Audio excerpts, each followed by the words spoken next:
Hello guys, today we're here in Edwards, Colorado, and I welcome you guys to come along.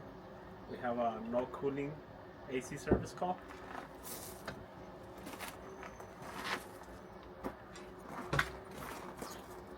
So let's go take a look. So we just went inside and turned the thermostat into cooling. The fan is blowing air, but there's nothing out here, so we're gonna take a closer look at the condenser.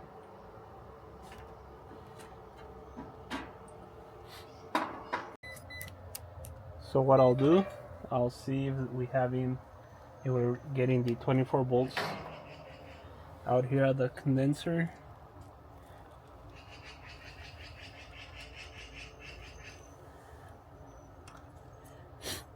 So it looks like we're not getting any power out here. So we're probably gonna have to go inside and see if there's anything wrong inside, or we can go ahead and check these wires out here. I think this is not gonna be the issue. Let's see.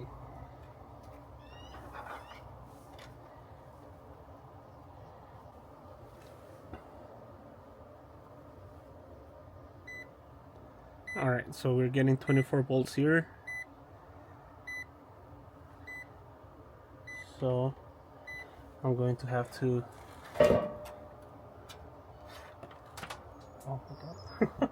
I'm gonna have to trace these wires and see if there's like a low pressure cutout switch or something of that like, and see if that's going to be our issue. So now let's check it, see if that low pressure switch is open. So if it's closed, it should sound like that. If it's open, it's not going to do anything.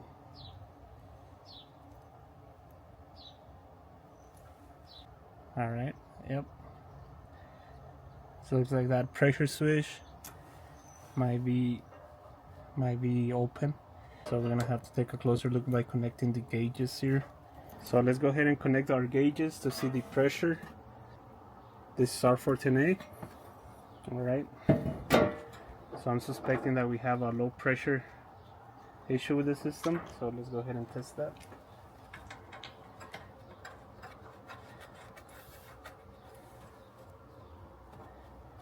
And yes, as you guys can see, we have no pressure at all. So what's happening, this particular system, so this system right here has a low pressure switch that will prevent the unit from running if it ever encounters low refrigerant. That way it protects the compressor. So for this particular system, we're gonna have to do a leak search, find the leak and fix it. But before we do that, we'll discuss the options with the homeowner.